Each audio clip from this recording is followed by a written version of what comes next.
Welcome to Lauren Farr's introduction video for Second Language Methodology online course through the University of Houston. Who is Lauren Farr? Well, I was born and raised here in Texas. I am 29 years old and I will be married to my husband Shelby for 2 years in March. A fun fact about me is that I am the oldest of 7 children. I am currently in my student teaching 2 semester, working towards my teaching and learning major with certification areas in EC through 6th generalist and EC through 12th special education. I will be graduating in May. Yes, can't wait. And I am currently a student teacher in the special ed department at Catherine Bethke Elementary in Katy ISD. So why do I want to work in the special education? The simple answer is that I was in the special education programs. I saw how the program worked for me, but it didn't work for all students, and I want to become a teacher to help make sure all of my students are being provided the necessary resources and accommodations to learn.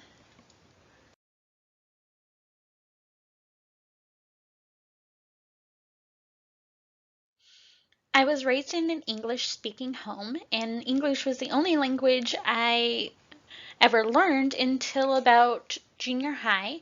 When I was in 7th grade, I made friends with a boy who was deaf, and I started learning sign language to communicate with him. So I continued on that education when I got to high school and took ASL as my foreign language, and wanted to become a special education teacher for students that are deaf.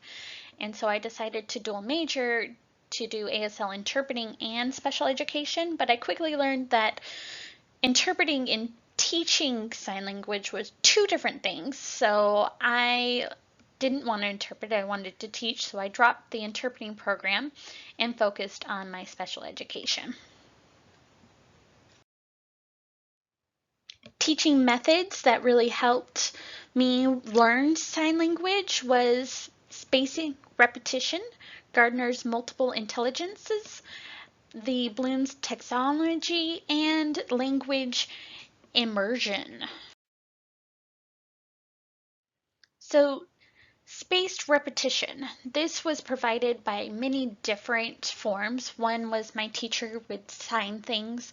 One was online. There was programs, there was videos, and you watched them. And then the third one is we would get in pairs and sign to each other.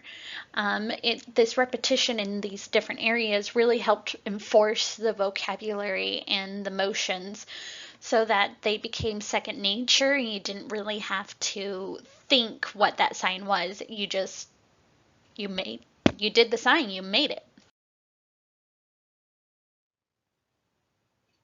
Gardner's multiple intelligences basically means that each student learns in a different way, and it's really important to differentiate your lesson so that you can reach each one of your students in the particular way that they learn.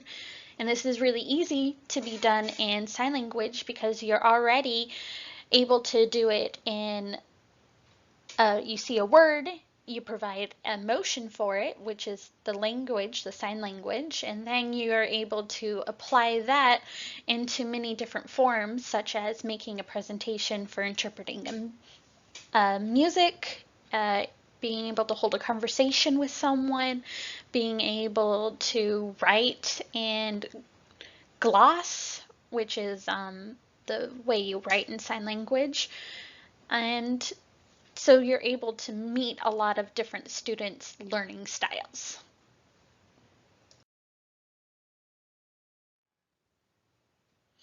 Bloom's taxonomy is the next method that helped me learn my foreign language. So it was basically learning new vocabulary.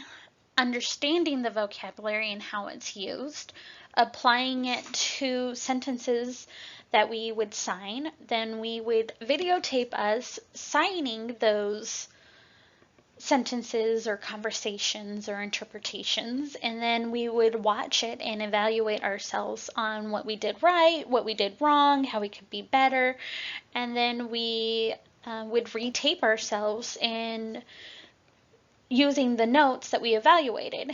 This really helped engrave what the signs were, what the vocabulary were, how to use them, and when to use them.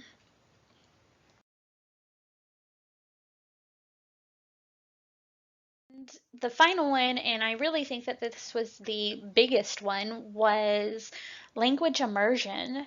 And that's simply just going out into the real world, going to deaf socials, going to talk to the deaf people and to sign with them. It really helps you become more fluent in your signing and immerse yourself in their culture, in their community. I just fell in love with how welcoming they are and understanding.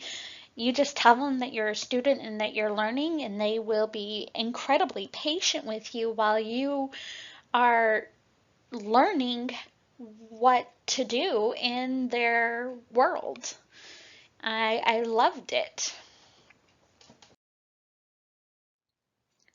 How ASL will help me as a teacher. It will help me by providing not just a verbal, but a visual for my lessons that will hopefully help my students recall what is being taught in the lesson. It will also help my students who may be nonverbal or have trouble communicating. I can teach them simple signs that they can use to help communicate with me their needs and wants, which will ultimately help me be a better teacher because I'm helping provide what they need. I am greatly looking forward to this class, and I can't wait to learn more to help me be a better teacher in teaching my students that may have multiple languages in their world.